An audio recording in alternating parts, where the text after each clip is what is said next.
PCR is separate from that. It's just a process that's used to make a whole lot of something out of something. That's what Also, it is. But it's not. It doesn't tell you that you're sick, and it doesn't tell you that the thing you ended up with really was going to hurt you or anything like that. That's what it's not.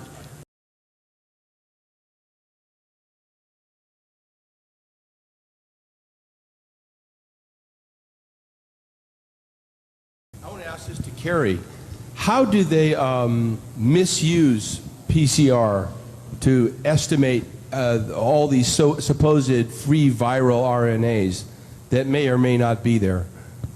I think misuse PCR is not quite. I don't think you can misuse PCR.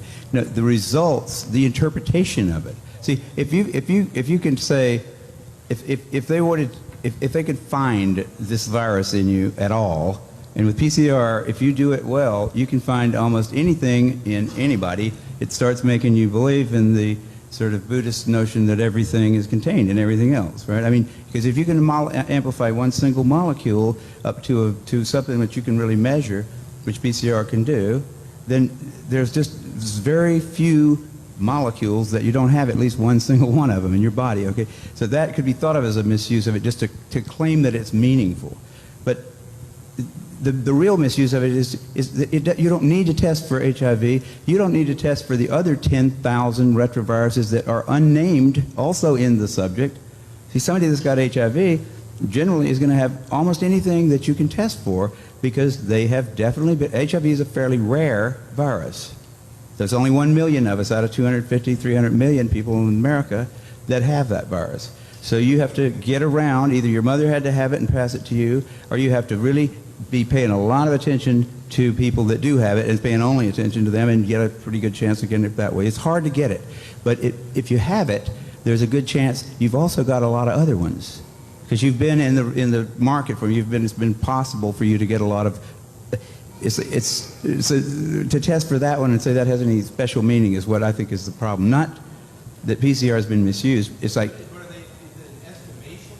It's not an estimation. No, it's a really quantitative thing. It tells you something about nature and about what's there, but it allows you to take a very minuscule amount of anything and make it measurable, and then talk about it in meetings and stuff like it is important.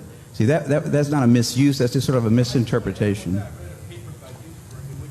Even after all these PCR, this quantitative PCR, that if you just get down to a basic virological count, it's still 1 in 1,000 to 1 in 10,000. HIV in 1 to 1 in 1,000, 1 in 500 to 1 in 1,000 T cells.